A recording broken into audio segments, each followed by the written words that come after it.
warahmatullahi wabarakatuh. Halo semuanya, perkenalkan nama saya Nia Della Margita dengan NIM 240101096. Pada kesempatan kali ini, saya akan membuat sebuah video pembelajaran mengenai pendidikan bangsa Arab pra-Islam. Sebelum datangnya Islam, bangsa Arab pada saat itu memiliki cara tersendiri dalam menyebarkan dan mendapatkan pengetahuan. Tapi seperti apa sih pendidikan bangsa Arab sebelum datangnya wahyu pertama yang diturunkan kepada Nabi Muhammad SAW? Yuk sama-sama saksikan video berikut. 1. Latar belakang kehidupan bangsa Arab pra-Islam.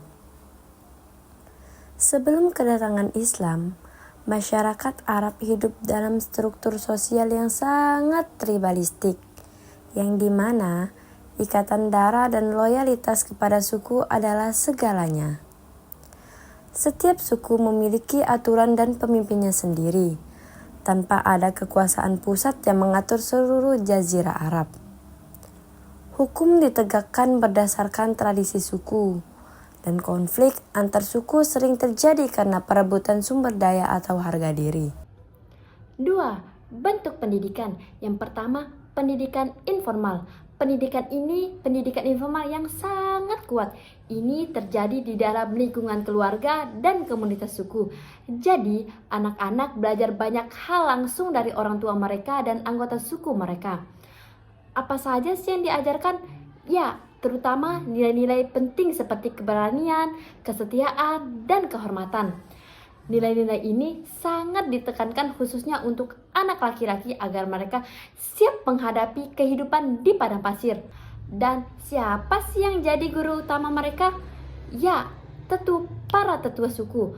Mereka punya peran krusial sebagai pendidik dan juga panutan yang dihormati karena pengalaman dan kebijaksanaan mereka. 2. Pendidikan melalui puisi. Selanjutnya, puisi punya kedudukan yang sangat tinggi dalam budaya Arab. Bayangkan nih teman-teman, puisi itu bukan sekedar hiburan, tapi jadi medium utama untuk mereka belajar. Melalui syair-syair puisi itu, mereka mengajarkan sejarah suku, hukum adat, dan nilai-nilai moral dari generasi ke generasi berikutnya. Jadi, kamu bisa tahu cerita leluhur dan aturan-aturan hanya dalam mendengar atau menghafal puisi. Yang ketiga, ada pendidikan agama sebelum Islam. Yang terakhir nih, bagaimana sih dengan pendidikan agama? Ya, mayoritas bangsa Arab saat itu menganut politeisme, artinya mereka menyembah banyak dewa dan berhala. Setiap suku mungkin punya dewa dan berhala mereka tersendiri. Namun menariknya nih, ada juga segelintir orang yang berbeda. Mereka disebut Hanif. Kelompok Hanif ini menolak penyembahan berhala dan meyakini hanya ada satu Tuhan. Mereka mengikuti ajaran-ajaran Nabi terdahulu seperti Nabi Ibrahim. Jadi, meskipun minoritas, keberadaan mereka menunjukkan adanya pemikiran monoteisme juga di tengah masyarakat Arab saat itu. 3. Keterbatasan sistem pendidikan. Sebelum munculnya Islam, bangsa Arab hidup dalam masa jahiliyah, yaitu masa kebodohan spiritual dan moral. Mayoritas masyarakat menganut politeisme, menyembah banyak dewa dan berhala yang mereka anggap sebagai perantara kepada Tuhan. Berhala-berhala ini ditempatkan di Ka'bah dan tempat-tempat lain yang dianggap suci. Di tengah masyarakat yang tenggelam dalam kemusyrikan itu, muncul segelintir orang yang disebut Hanif. Mereka menolak penyembahan berhala dan meyakini adanya Tuhan yang Maha Esa.